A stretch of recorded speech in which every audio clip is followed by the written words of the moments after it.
এক আশাকর্মীর অকাল মৃত্যু ঘিরে চরম উত্তেজনা ছড়ালো বাঁকুড়ার গঙ্গাজল ঘাটির অমরকানন গ্রামীণ হাসপাতালে। কাজের অতিরিক্ত চাপে ওই কর্মীর মৃত্যু হয়েছে বলে অভিযোগ তুলে হাসপাতাল চত্বরে দেহ আটকে রেখে বিক্ষোভ দেখান আশাকর্মীদের একাংশ। পরে বিশাল পুলিশ বাহিনী এসে দেহ উদ্ধার করে বাঁকুড়া মেডিকেলে ময়না তদন্তের জন্য পাঠায়। মৃত আশাকর্মীর নাম রুম্পা মণ্ডল, বয়স 35। শালতোড়ার ভালুকাথল গ্রামে থাকেন তিনি গঙ্গাজল ঘাটি ব্লকের গোপীনাথপুর সাব সেন্টারে কর্মরত ছিলেন। স্থানীয় মা ও শিশুদের স্বাস্থ্যের দেখভালের পাশাপাশি সম্প্রতি আশাকর্মীদের ওপরে আয়ুষ্মান ভারতের KYC প্রক্রিয়ার বাড়তি দায়িত্ব দেওয়া হয়। বিক্ষুব্ধ আশাকর্মীরা জানান, রবিবার স্থানীয় বিধায়ক চন্দনা বাউরি এক আশাকর্মীর বাড়িতে গিয়ে KYC সংক্রান্ত বিষয়ে অপমানজনক কথা বলেন ও চরম শাসানি দেন। মানসিকভাবে ভেঙে পড়েন কর্মীরা। সোমবার সকালে বাড়িতেই অসুস্থ হয়ে পড়েন রুম্পা। হাসপাতালে নিয়ে গেলে তাকে মৃত বলে ঘোষণা করা হয়। ঘটনার খবর ছড়াতেই বিক্ষুব্ধ কয়েকশো আশাকর্মী হাসপাতাল চত্বরে জড়ো হয়ে দেহ আটকে বিক্ষোভ দেখায়। ব্যুরো রিপোর্ট, রাত দিন নিউজ নেটওয়ার্ক।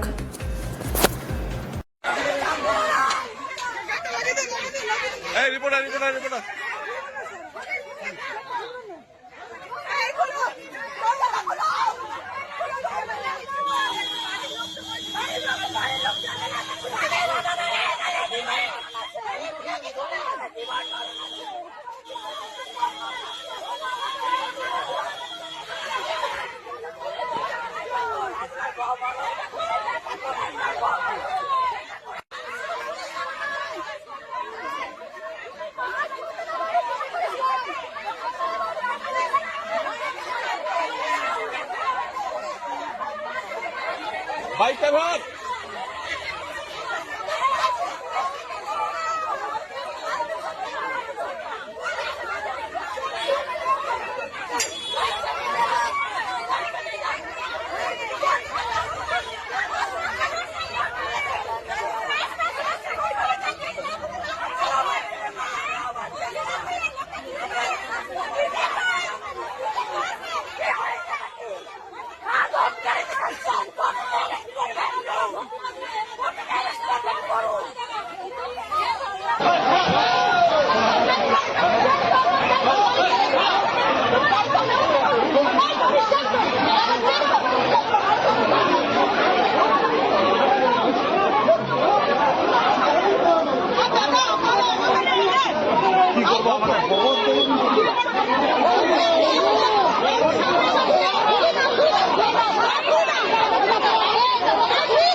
তারপর কালকে কি